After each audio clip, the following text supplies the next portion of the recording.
Alan and I both saw a movie called Over Your Dead Body. It stars Jason Segel and an actress you really need to know about, Samara Weaving. She's She's been a phenomenal. lot of stuff. Let's put it Did that a way. lot of stuff recently. And it's the story of a frustrated film director. He's married to an actress. He's struggling to make a name for himself. He made an indie movie years ago that wasn't a huge hit. He's now doing commercial work. And he's kind of fed up with his wife. And he's going to take her on a little getaway vacation to this cabin that his father owns. And they're going to have a romantic getaway, or so she thinks, because Jason Segel's character, Dan, is planning to kill his wife. Unbeknownst to him, his wife, Lisa, is planning to kill him. Kind of a weird set of circumstances. So he brings up all this equipment. He's got it all planned out. He's got a friend who's actually going to help him dispose of the body and provide an alibi. He's being very loud about his alibi. I don't know why she wants to go hiking by herself in the mountains. I told her it was dangerous. He's telling as many people as he can this thing that is being very obvious. He's kind of a terrible actor. And along the way, things go awry when they spring the plan, and each of them reveals they plan to kill each other. And the problems that led to wanting to kill the other one all come to light. Basically, they haven't dealt with their problems. Now, there's something that happens in about just after, like maybe close to the middle of the movie, that is complete shock. When Timothy Oliphant, Juliette Lewis, and Keith Jardin play Pete, Allegra, and Todd, they're on the run. They escape prison. They escape prison, and Juliette Lewis plays Allegra, who's like a prison guard that fell in love with Timothy Oliphant's character, Pete. They're madly in love. Like, they just want to constantly have sex, and they're hiding in the attic, unbeknownst to Lisa and Dan, and reveal themselves. And things go south from there in a movie that, I mean, yes, it's a comedy.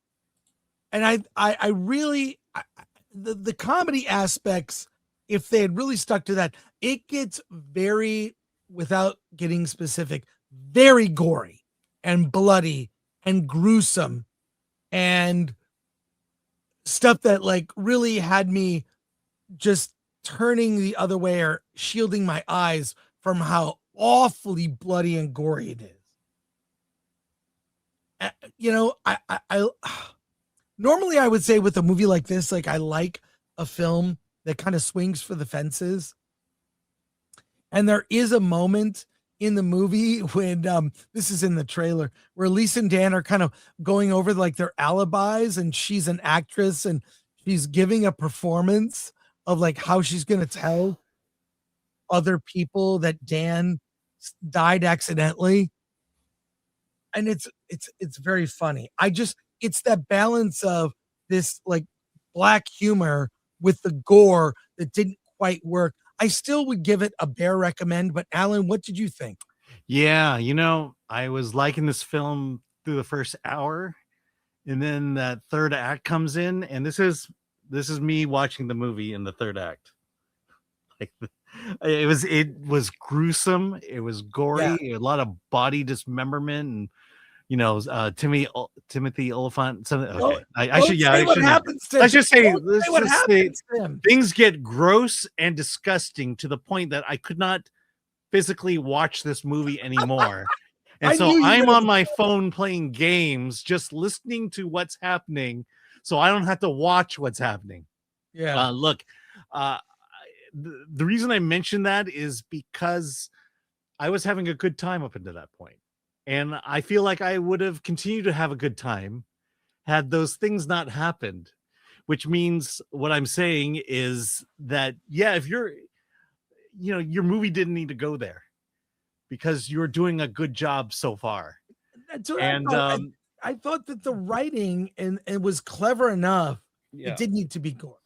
So, like it's I believe it's written by Jorma Taccone, who's Lonely Island, and he did Pop Stars, Never Stop, Never Stopping. Love that movie.